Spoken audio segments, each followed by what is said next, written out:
你有没有全然的去爱你自己？你把你的爱都先给了别人，还是给了其他需要你的人？而你什么时候留了这份爱给你自己？第3个月是要请你跟自己多保持这个连结，你别想用同一个方式跟这个人在这段关系里面去期盼会有不一样的结果。不要逃避，不要闪躲，不要觉得事情有一天它自己会好起来。你在下一步做的时候，你有没有思考清楚？OK， 你要思考清楚，臣服在这样的课题之下，然后尽可能的去经历、去感受、去学习、去成长之后，你自然而然就会从这个课题走出来。Hello， 射手座的朋友们，大家好，我是 Jane。今天这个影片呢是要给射手座的朋友们的净能量运势牌卡解读。那净能量运势牌卡解读呢，它没有任何时间上面的限制啊，所以呢，如果你不是在我们直播看到这一则影片的话呢，我会建议你啊，前后推敲3个月左右的时间，或者是呢，以你看到的当下的这个季节为主，好吗 ？OK 哈，好，那我们接下来呢，跟大家说明有关于净能量运势牌卡解读的整体架构跟流程。首先我们净能量运势牌卡解读分为上下半场，上半场的部分呢，我们会来跟大家解说有关于这个净能量运势牌卡解读的每个月的这个概况。那接着也会来跟大家分享有关于在这个每个月份你有哪些需要实际学习的一些课题，以及呢，接下来我们就会进入到这个延伸牌卡解读，下半场的延伸牌卡解读。那下半场的延伸牌卡解读呢，我们会透过这个宇宙验证牌卡来验证我所说的每个月的能量场的一些现状跟细节，还有症结点以及补充讯息，还有每个月份呢，你有哪些需要调整或加强的思维观念，还有这个每个月份你要提升哪些人格特质的部分呢，我们都会在下半场的延伸牌卡解读跟大家进行一个揭露，以及在每个月你要练习哪些实际的行动 OK， 还有最后大家最喜欢的天使跟宇宙传讯的部分呢，我们也会在这个下半场的延伸牌卡解读来跟大家进行一个分享，好吧 OK 哈，好，所以呢接下来我们就话不多说，准备进入到这一次你的净能量运势牌卡解读啦 OK， 首先呢跟大家说明一下呢，在我台面上的这3组能量牌卡，等一下我在说明的时候我会讲第1组、第2组跟第3组，这并不代表是今年的1到3月，而是在这个季度的过程当中的首月跟第2个月还有最后1个月。那这张牌卡是你整体净能量的主轴，那这张黄色的牌卡是你的底牌，也就是你的王牌，意思就是在这个季度的过程当中，如果你需要有一点建议或遇到一些挑战，可以来听看看你的王牌底牌有什么样的这些就是小 tips 可以提供给你做一个参考，好吧 OK， 好，那接下来话不多说，就请这个射手座的朋友们给我一点时间，让我去感受你能量场上面的呈现跟细节 OK 好，请稍后哦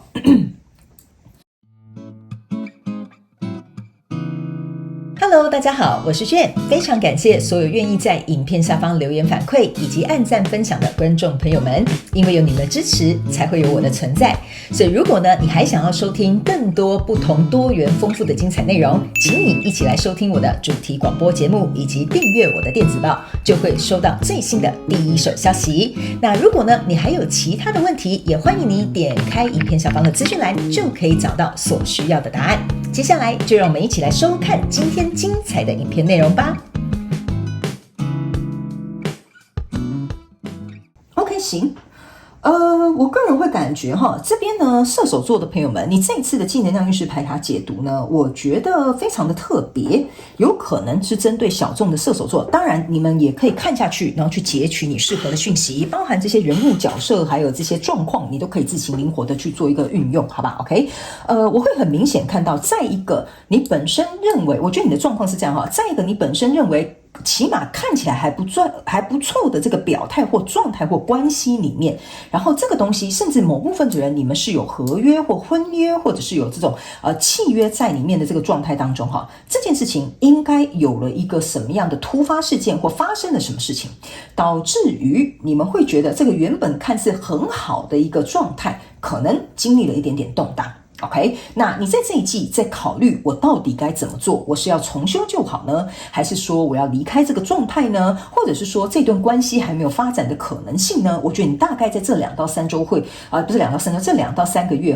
会把你的重心跟情绪起伏都会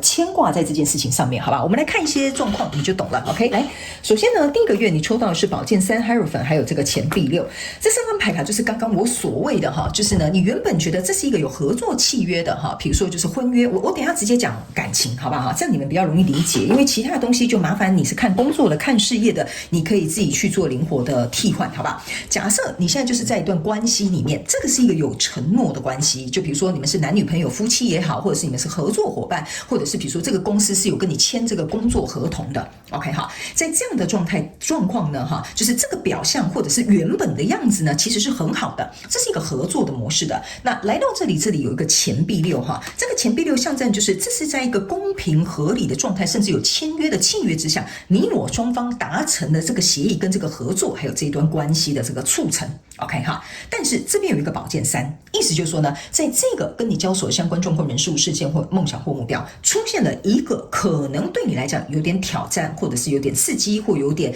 伤及你的心，或者是有可能让你有点不知所措的状态，不管是什么样的人事物，应该在第一个月会出现，造成这个状态它受到了影响或受到了这个动荡。OK 好，那这张宝剑3呢，我要特别跟你解释一下哈。这个宝剑3呢，它上面是有像是一个花环哈，然后呢3支宝剑插在这边，上面是有一个像圣火的东西。OK 哈，那这张牌卡给我有一种感觉，就是有一些人你们会经由这个事件或这个人出现，或者是比如说这个因素的影响 ，OK， 导致于呢，你们在这个原本看似不错的交手相关状况、人数的关系、事件或合作模式之下，你们呢？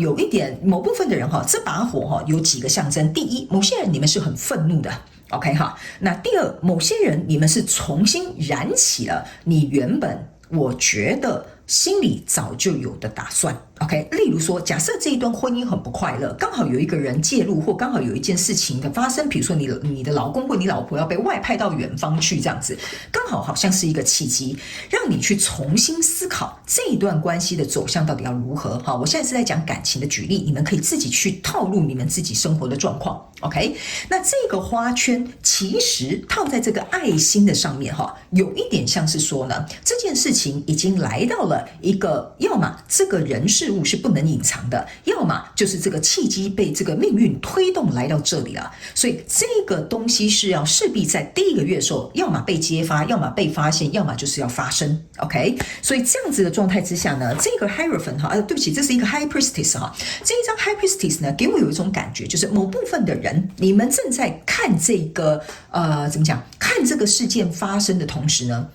你是比较保持沉默的，沉默里面有几个含义，有些人是惊讶，有些人是压抑，有一些人是不知所措，有一些人是不知道该怎么办，因为这个月亮是被你压在你的脚下，好不好？所以这个女祭司呢，她坐在这边哈，然后她双手合十在胸前 ，OK 哈，那她双手合十在胸前的时候呢，左右两边有2个柱子。OK， 那这有点像是说，跟你交手这个相关状况元素，原本你觉得这是左右两边很稳固的一个状态，但是现在发生这件事情的时候，你只能祈祷或者是祷告。那这个祈祷跟祷告也有几个含义，象征就是说，你希望这件事情不要是真的。某部分的人是这样想。OK， 那某部分的射手座的朋友们会有一点像是说拜托让我能够借由这件事情能够比如说平安脱困哦，比如说这个合伙人原本你就不想跟他合伙了啊，这边终于发生一件事件了哈，所以呢你刚好有机会可以绕跑了，所以大家不要把这件事情想得很坏，这个有可能是一个转机。这个花环给我的一个感觉就是它是一个转机，但是要看你怎么样去运用它，你要把这件事情视为好还是不好，这个是你在第一个月份的时候，在女祭司的思考冷静沉着思考下，或者在压抑的这个情绪下，你在衡量的，你在怎么讲？你在称斤论两的在思考这样子到底要怎么样出这步棋，或要怎么样下一步。OK 哈，所以呢，在这样的状况当中呢，你这边还有一个钱币六，我跟你讲钱币六这个天平象征的就是我们有合约契约，我们两个是原本协议好的一个状态。OK， 但是现在这个钱币六会变成是它要往下走了，就是变钱币七。那钱币七就是在考量这个跟你交手相关状况人数还值不值得，你还愿不愿意，你能不能够退让或妥协，甚至牺牲。OK， 所以我就稍微举一个例，你们大概就会知道，那你可以套用在你自己的状况当中。那来到第二个月份的时候呢，这边是一个圣杯十，这边是一个恋人牌卡，这边是一个钱币十，非常有趣的一件事情。你在这边2个最完美的十都被你遇到了哈，但是这2张牌卡跟传统寓意不太一样。OK， 首先呢，这边有几条故事线，我都尽可能讲到。你这一次的这个能量场比较琐碎啊，我这样子讲，所以有可能是针对个别小众的射手座，那请大家个别截取你需要的讯息就好了，好不好 ？OK， 那因为我希望照顾所有的人，尽可能，所以我会把不同的故事线都说明给你们听 ，OK？ 来，这2张牌卡呢，有一部分的人是因为你们在这样子的合约之下，这个原本是一个圣杯十跟钱币十的一个状态 ，OK？ 所以某部分的人在这里，这是一个恋人 ，OK 哈？但是呢，他不是圣杯二，他是一个恋人，所以这个爱心出现的这个恋人，就有点像是说，其中某一个人，要么他可能有其他更好的合作伙伴，要么就是他外面有另外一个人 ，OK 哈？那这一段关系，我个人会感觉，或者是这个合作可能会受到这2个人的影响 ，OK？ 首先，第一，这个你可以看它是2条鱼哈，然后呢，在这边有10个圣杯，这边有1瓶酒，象征的意思说，这个跟你交手的相关状况人数，就是跟你可能有合同合约这个人呢，他们有可能要么第一被收买，第二可能有点晕头转向哈，比如说热恋中哈，第三有可能在这个状况当中，这个人是跟他有情感上很深厚的交流，所以引发了这件事情的发生。那这个钱币十是一个非常有趣的意象，在这边就是虽然说这2个人，我就讲哈，我就用感情继续举例，比如说这个人就是劈腿哈，他有另外一个人，或者是他有另外一个合作伙伴 ，OK 哈，他们2个有很强烈的这个情感的这种交织啊，但是呢，在这里你注意看，这是一个钱币十，这边有一个火龙哈，火龙是守住这个钱的，所以我个人会感觉呢，这2个人虽然可能打得如火如荼哈，但是呢，我觉得他们是属于情感上面的往来，而不是说一定想要这个人的钱，或想要分这个人的好处，或者是想要去拿到图点什么，因为这个跟你交所相关状况人数，他也不是笨蛋的 ，OK 哈，所以呢，我觉得他们只有情感上面，比如说精神出轨，或者是比如说你的合作伙伴偷偷去找了另外一个看似更有合作潜力的人，他们只是交谈，只是交流，他们还没有正式要合作，所以呢，他们有很多这种情感上面的来往，但是这个火龙为什么要锁住的原因，就是因为我会说，你这个合作伙伴或你这个关系当中这个人哈，他知道如果一旦哈，这个东西呢，真的要做一个什么抉择或选择或怎么样的话呢，他会损失的是这钱币十。还有一件事情，他跟你有合约，或者是跟你有一个约定在哈，可能也是一个口头约定。这边这个钱币六，他也要损失，所以加加减减，其实他的损失是蛮大的，所以他也没有在笨，这就是为什么我会跟你说 ，OK？ 但是呢，我会觉得在这个事件当中跟你交手的人，他在这个圣杯十的情绪多过于对方，就是说你这个合作伙伴，或比如说你的男朋友或女朋友，他是喜欢对方的情绪浓烈比那个人喜欢他还要多。或者是你的这个合作伙伴喜欢那个潜在的合作对象，比那个对象喜欢他还要多。所以这个就是他们之间的一个差异性存在。所以来到第3个月的时候，这边有一个宝剑4，然后呢还有一个钱币3，然后还有一个钱币5。OK 哈，那这边非常有趣的一件事情就是，你这个钱币3加钱币5象征的就是钱币8，那这边有一个钱币6，你们中间少了一个钱币7，所以这个僵局或这个状态吧，可能在这一季不会有一个着落。大部分的人应该是会因为情绪跟这个走势可能有点停滞。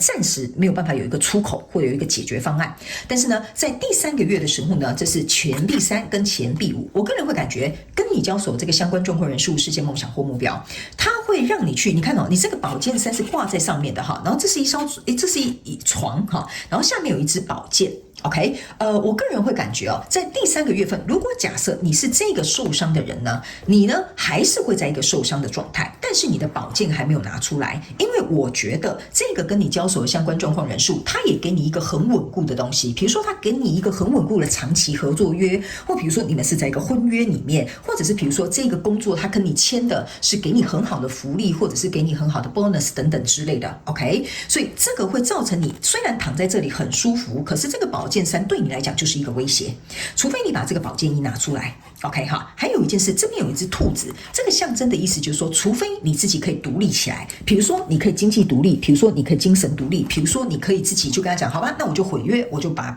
什么，比如说赔款给你啊，我就不再跟你合作了。OK， 所以这个是这边有一个要件哈，就是除非你可以独立起来、丰盛起来，不然你暂时会在这3个月当中再继续卡一点点关卡。那这里有一个非常有趣的一个东西，就是说这里呢。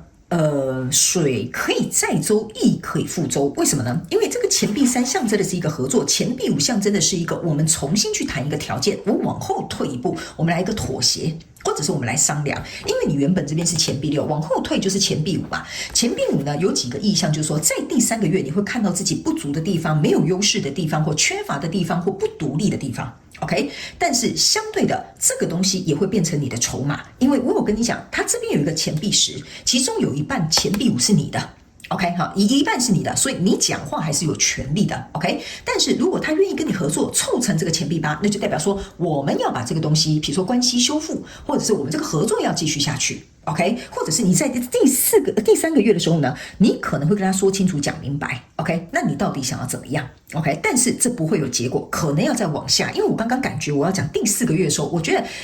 结果可能会再往下一点点 ，OK 哈，所以在这里呢，我会觉得可能需要再多一点时间才能够厘清其中的细节，但没有关系，我们下半场延伸牌卡解读，我们用宇宙验证牌卡来验证一些细节，好不好哈？那整体季度能量场就是你会感觉你被受困了，就是这个宝剑8 ，OK， 然后呢，这个宝剑8很有趣的是，这个人站在这边一分为2，左边4支宝剑，右边4支宝剑，也就是你刚刚这边的宝剑4。OK， 就是说你们双方都困在这个状况，谁都动弹不得，你们各自都自顾不暇。OK 哈，所以呢，在上面这边有一个权杖5哈，它这边是有点燃这个蜡烛，所以上面是有一个权杖5，所以那个权杖5象征的意思就是说，我们之间在这个季度的过程当中，有很多需要沟通、磨合、商量，或者是比如说我们要练习怎么样去把这件事情做得更好，这个都是有可能你在这个季度的过程当中会跟这个交手的相关状况人数会去学习到的课题。OK 哈，所以呢，我个人会感觉这个独立是一个关键。OK， 那这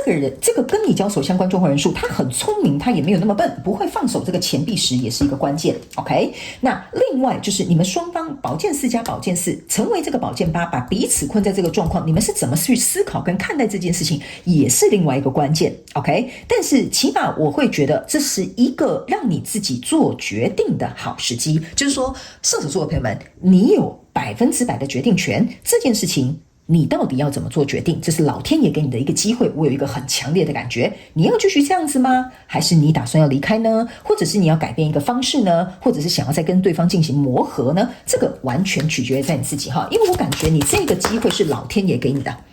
OK， 好，是老天爷给你的。OK， 哈，好，那接下来我们来看一下每个月份你有哪些要实际学习的课题。那我们在下半场延伸牌卡解读呢，我们就来看看，除了每个月学习课题之外，每个月份有没有哪些症结点、细节跟额外要补充的资讯，我们也会在下半场的延伸牌卡解读告诉大家。还有呢，在每个月份你要调整的思维观念，还有提升的人格特质，还有哪些需要在每个月实际做的行动，下半场延伸牌卡解读也会来进行一个揭露。然后呢，最后我们就会用天使跟宇宙传讯的部分来进行一个结尾哈。好，不好意思，你的牌掉了，我要帮你剪一下，来吧。OK， 好，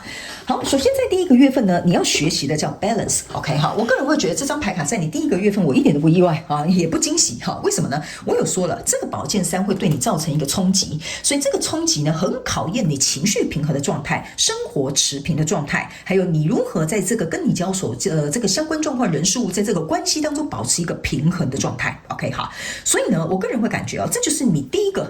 个月，我觉得很清楚明白，老天爷就是在告诉你，你要训练你自己的平衡，但是这个平衡是在很多生活不同的面向。OK 哈，然后呢，他们也要我提醒你，这个除了学习在情绪、生活或在关系当中的平衡之外呢，还有一件非常重要的一件事情，就是说你在练习如何以一个中性就是中间的中，性别的性，就是一个中性的角度去看待这件事情，才能够让你自己回到一个感性跟理性保持平衡的状态，然后去判断这件事情你打算做什么样的决定。所以这个也是你在练习如何不要把你的批判，把你觉得自己我先解释清楚射手座的朋友们，我不是说他这样做对你是应该的我的意思是说，你要如何不保持一个批判的态度，或者是觉得对方一定是错的这种态度，而是以一个中性的角度去看你们这样子整个合作或整个关系或整个状态，你才能够回到一个很平衡的状态，去决定接下来你要怎么做。OK， 这个很难哦，我必须要跟你讲特别是如果你真的是来看感情的，你会觉得我现在就已经快要爆炸了，我还是在保持什么平衡啊这个我懂，所以我才会跟你讲，你不要误会我的意思，我不是说他这样做是应该，而是说这是在你第一个月你要练习的实际课题。OK 那来到第二个月份呢，这张牌卡叫做 discipline 就是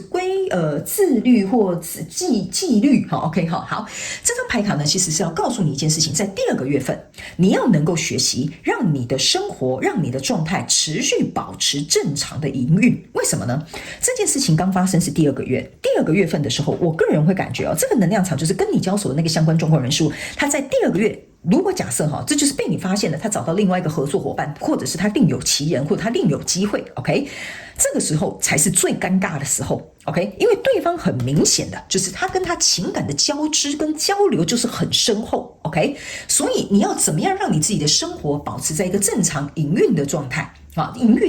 正常运作的状态，或者是其他的事情该做到的事情，比如说你还要照顾小孩啦，比如说你还要进去公司啦等等之类的，你要怎么样依然保持这样的纪律，保持这样子的这个运作模式，我觉得这就是你第二个月要去学习的实际考验。意思就是说，你要如何不让你的情绪跟冲击去控制你要能够反向过来去控制他们，这个就是你第二个月要学习一个我觉得蛮困难的难题因为我可以感觉到这个能量场不是那么容易可以持稳的 OK 好，那这个大家也不要想得太复杂，也有可能是你原本要被升迁，但是你主管可能找了另外一个人，所以你也受到很大的冲击所以大家不要觉得说自己感情会发生什么事如果这个真的你是来看感情，你大概已经知道这件事情，你心中有个底，好不好？我没有要吓大家，我只是告诉你有的人的故事是这样 OK， 那来到第三个月份的时候呢，你要学习的这一张牌卡叫做怀疑 OK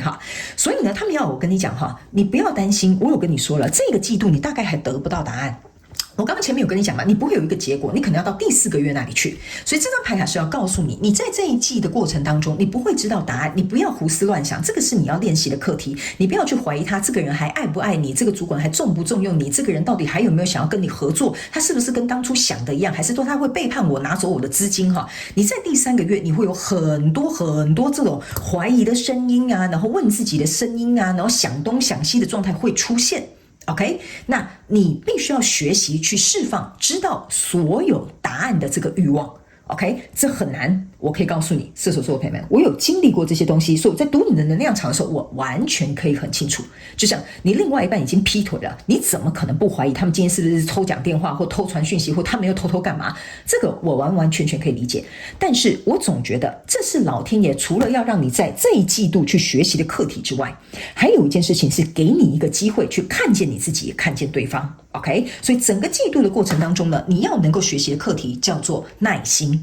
OK， 如果你没有耐心，这一季的课题你就说算了，我们就分手吧，算了，我们就离婚吧，算了，我们就不要合作吧，我可以告诉你这个课题会回来 OK， 甚至极小众大概 5% 的射手座的朋友们，这个问题已经发生过了，所以我才会跟你说，如果这一次的课题你不耐心的去学习，你会重复再学习一次，直到你愿意去面对这些东西，学习完毕之后，你就可以自然从这个课题当中离开。所以在整个季度的过程当中，你必须对这件事情或这个交手的相关状况人数有耐心。你要记住一点，他们要我跟你讲，你现在在经历的这个课题是为了你自己，不是为了对方。你已经为了对方做了很多，这一次这个学习是为了你自己的成长。这句话他们要我请你一定要记住 OK 好，我现在起鸡皮疙瘩他们要我特别提醒你 OK。 来，这张牌卡是你的王牌，我们来看看，如果在这个月份这个季度这几个月份你遇到任何的状况需要建议的话呢，我们来看看王牌有什么样的讯息要告诉你。这张牌卡叫约他吧 OK， 放下你的手机跟真人来往 OK。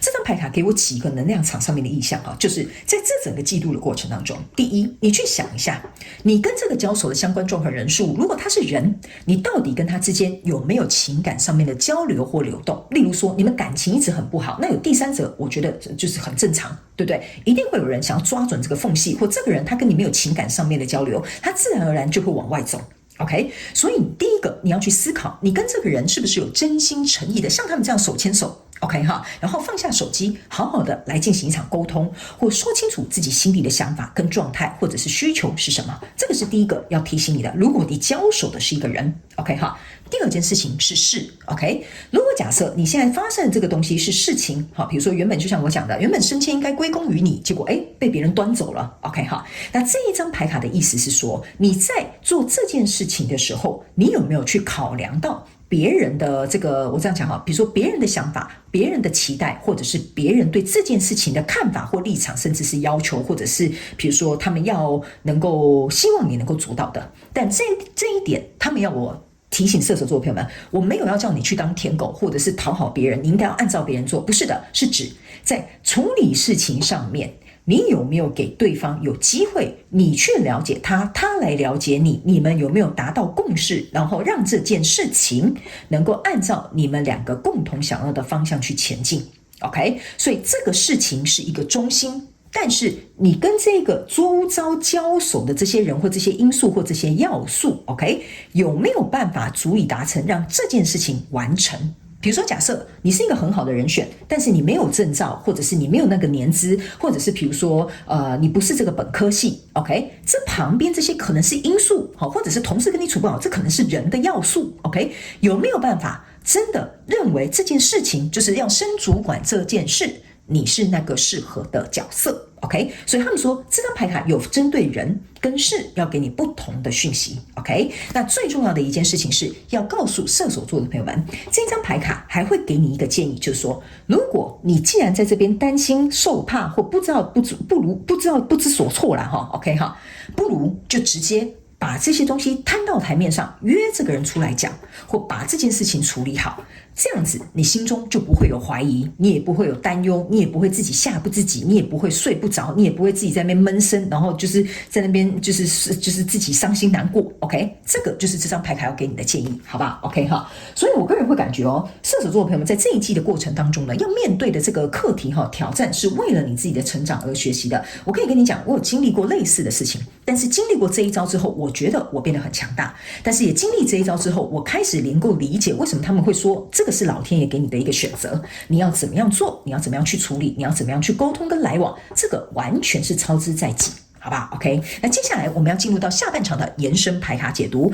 下半场的延伸牌卡解读，我马上会用这个宇宙验证牌卡来验证每个月的一些细节症结点，或者是补充说明，还有在每个月份你要加强或调整哪些思维观念，以及每个月份要提升的人格特质，还有每个月要练习的实际行动，我都会在下半场的延伸牌卡解读来进行揭露。最后我们会透过就是我是一个传讯者，我会透过宇宙跟天使给我的能量去感受你的能量场，将他们希望能够带到你的讯息用口说的方式表达，让你知道，好吧？所以如果你想加入我到我们的这个下半场的延伸牌卡解读，非常欢迎你。我们延伸牌卡解读的连结就在影片下方的资讯栏，你可以直接点进去就可以来参加哦。好，那以上这些讯息在我们上半场的能量运势牌卡解读，先给这个射手座的朋友们有一点概况上面的了解，那希望也可以对你有一点帮助。非常感谢你来收看我的影片，也希望你会喜欢。那我们就下半场延伸牌卡解读见咯，拜拜。